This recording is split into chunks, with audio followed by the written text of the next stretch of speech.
Education. Okay, आज हम subject लेने वाले हैं इकोनॉमिक्स,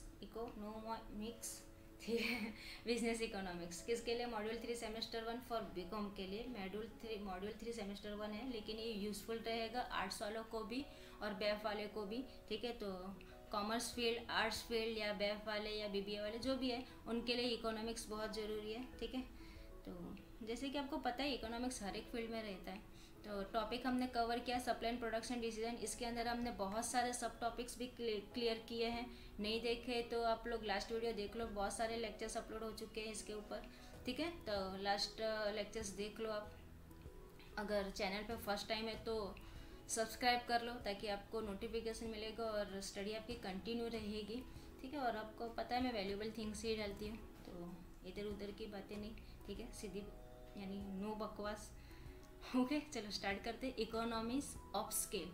इकोनॉमीज ऑफ स्केल क्या है? इकोनॉमीज ऑफ स्केल, तो economies of scale refer to this reduce cost per unit arising due to an increasing in the total output. Economies of scale किसको refer करता है? Reduce cost. Of course हमने देखा economics का meaning ही क्या होता है, ठीक है, कि हमें जितना हो सके कॉस्ट को रिड्यूस करना है और आउटपुट को ज़्यादा से ज़्यादा बढ़ाना है। इनपुट को जो भी कॉस्ट है उसको कम करनी है, हमारी प्रोडक्शन कॉस्ट को, और आउटपुट को बढ़ाना है, ठीक है। तो इकोनॉमिक्स ऑफ स्केल, इसका भी मीनिंग कैसा होगा कि economics of scale refers to this reduce cost per unit arising due to an increasing in the total output. Economics of scale often occur because higher level of production enable specialization of workers and equipment, right है। Economics of scale कब occur होगा, कब हमें ज़रूरत पड़ेगा? जब higher level of production enable होगी किसके लिए? Specialisation of worker and equipment which increase productivity. Of course अगर स्पेशलाइजेशन रहेगा, एक्सपर्ट्स रहेंगे वहाँ पे, ठीक है, वर्कर्स अच्छे रहेंगे, इक्विपमेंट अच्छे रहेंगे, तो हमारी प्रोडक्टिविटी भी इंक्रीज होगी, ठीक है।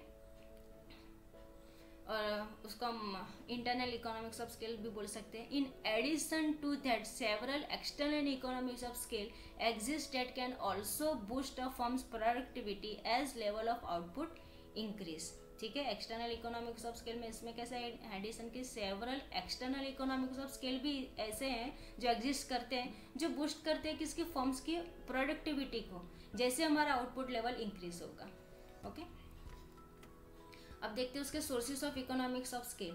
तो उसमें क्या है? फर्स्ट स्पेशलाइजेशन ऑफ रिसोर्स, फिर more efficient usage of equipment. ये हमने वहाँ पे ही देख लिया, ठीक है, उसकी डेफिनेशन में या मीनिंग में ही हमने समझ लिया, लेकिन तो फिर भी एक बार देख लो कि सोर्सेज कौन कौन से। Specialisation of resources, more efficient usage of equipment, a reduction in per unit cost of factory inputs and effective use of production by products and increase in shared facilities, ठीक है, ये कुछ उसके सोर्सेज थे। अब types of economics of scale, तो types के अंदर फर्स्ट कौन सा है? टेक्निकल, तो large capital equipment with high fix cost, ठीक है। Types of economics of scale के अंदर फर्स्ट कौन सा है? टेक्निकल। तो टेक्निकल के अंदर क्या क्या है उसका कि लार्ज कैपिटल इक्विपमेंट, क्या बोला है? Large capital equipment with high fixed cost. फिर स्पेशलाइजेशन, तो division of labour and specialisation within production, more efficient with high output. Bulk buying, lower average cost for buying large quantity. Marketing, national and campaign, more efficient for high sales. फिर है risk bearing, तो bigger firms more able to survive downturns. फिर है container principle, the increase in surface area leads to double the increase in volume. Financial, large firm gets better rate of interest from bank and external when a firm benefits from the whole industry increasing in size. तो ये क्या था आपके types of economics of scale, ठीक है। Technical, specialisation, bulk buying, marketing, risk bearing, container principle, financial, external, ठीक है। ये एक एक लाइन याद रखोगे तो सब्जेक्टिव पूछा तो उसके अंदर ऑफकोर्स लिख पाओगे, और ऑब्जेक्टिव आया तो इस तरह से ही पढ़ा तो इनफ है, ठीक है। चलो आगे पढ़ते हैं। डिस इकोनॉमिक्स ऑफ स्केल, हमने अभी देखा वो इकोनॉमिक्स ऑफ स्केल, अब क्या है यहाँ पे? Dis economics of scale. तो डिस इकोनॉमिक्स ऑफ स्केल उसका ऑपोजिट रहेगा of course.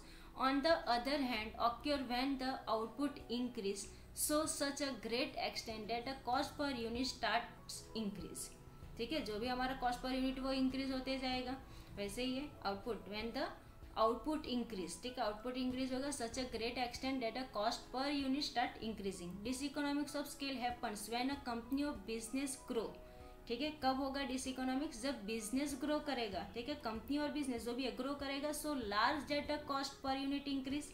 It take place when economics of scale no longer function for a form, ठीक है, कब होगा कि जहाँ पे इकोनॉमिक्स ऑफ स्केल का कोई जगह नहीं रहेगा तब डिस इकोनॉमिक्स ऑफ स्केल आ जाएगा, ठीक है। नेक्स्ट देखते हैं डिस इकोनॉमिक्स ऑफ स्केल।